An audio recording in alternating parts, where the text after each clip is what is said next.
Olá, meus caros amigos, companheiros e companheiras. Pedir para que vocês possam se inscrever no nosso canal no YouTube. Se puder ser membro do canal, a gente agradece também, tá certo? Compartilhe o nosso vídeo e vamos embora. Olha, eu quero destacar com vocês a vergonha que foi a entrevista do ex-juiz parcial de extrema-direita, que era tucano, e o PSDB quebrou. Aí ele foi um dos primeiros a abandonar o barco e ir para o lado de Bolsonaro, o Sérgio Moro. O Sérgio Moro foi para o Roda Viva. E todo mundo estava pedindo que alguém do The Intercept Brasil fosse convidado, o Leandro Demore, o próprio Glenn, para que pudesse, na realidade, debater com ele o maior escândalo já visto, já descoberto na história do judiciário brasileiro, que foi justamente oriundo da Força Tarefa de Curitiba, no Paraná. Eles se articularam para tirar Lula das eleições de 2018 e conseguiram. Mas depois foram desmascarados e desmoralizados, não somente perante o Brasil, mas perante o mundo. Sujos mais do que puleiro de pato, como diz aqui no Nordeste. Então vamos em frente. Foi a maior vergonha que eu já vi. Eu nunca vi um camarada tão dissimulado como o parcial de Curitiba, mas foi bom porque aqueles jornalistas observaram que de combate à corrupção ele não quer saber absolutamente nada, que ele não tem coragem de fazer uma única crítica ao seu patrão, porque sabe, se fizer a crítica, será demitido. Mas antes, quem diria, o super-ministro Sérgio Moro?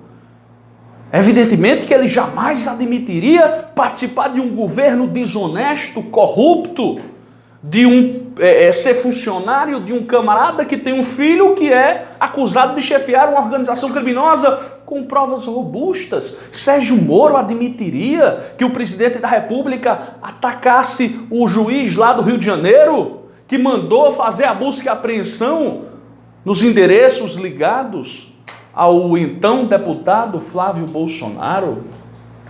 Quem pensou isso se enganou e se enganou feio. Ele foi indagado sobre o escândalo do ministro do Turismo. Ele mudou de assunto. Ele foi indagado sobre a questão de Flávio Bolsonaro, mudou de assunto. Ele foi indagado sobre o nazismo no governo Bolsonaro, um admirador de Goebbels, ministro da propaganda de Hitler, aquele tal de Alvin. Ele mudou de assunto e disse mais: não é obrigação minha opinar. E a jornalista disse: é sim, doutor. O presidente da Câmara se pronunciou, o presidente do Senado se pronunciou, o presidente do Supremo se pronunciou, Vossa Senhoria, como ministro da Justiça, tinha a obrigação de se pronunciar. Ele foi interpelado, por exemplo, pelo vazamento da delação de Antônio Palocci, faltando uma semana para as eleições, e ele é tão mentiroso, ele é um político tão mentiroso, e ele tem uma facilidade de mentir incrível. Aliás, ele tenta fugir assim pela tangente, porque na cabeça dele o povo é idiota, né? A jornalista emparedou ele, foi um jornalista do Roda Viva. O cara perguntou assim: me diga uma coisa, doutor, o senhor vazou a delação de Palocci, deu publicidade faltando uma semana para o primeiro turno das eleições, mas adiou a oitiva de Lula sobre o sítio de Atibaia com a justificativa de que aquela oitiva poderia influenciar no resultado. Como é que o senhor explica? E ele foi para lá, foi para cá, foi para lá, foi para cá, foi para lá, foi para cá, enrolou e não respondeu.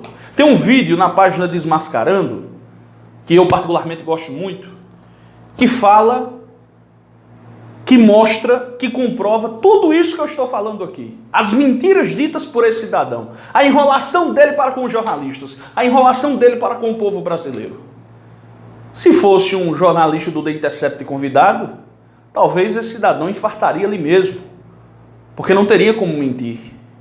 O que é que ele iria falar? O que é que ele iria dizer?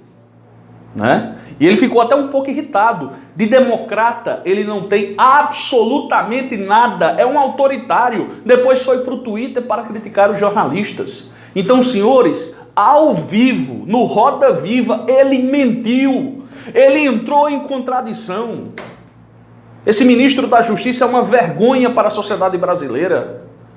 Esse ministro da Justiça que a Globo inventou ser um super-herói para o povo brasileiro está se desfigurando dia após dia. E eu tenho certeza que daqui para 2022 ele estará torrado eleitoralmente falando. Vejam que a aceitação dele, ele era quase unanimidade.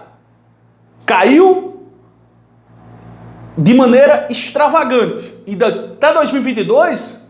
as pessoas descobrindo quem esse rapaz é, vocês não tenham dúvidas que ele só tende a queimar. E é isso que vai acontecer com ele. E é isso que ele merece. O Moro é pior do que o Bolsonaro. Muito pior. A luta continua, companheirada. Um forte abraço a todos.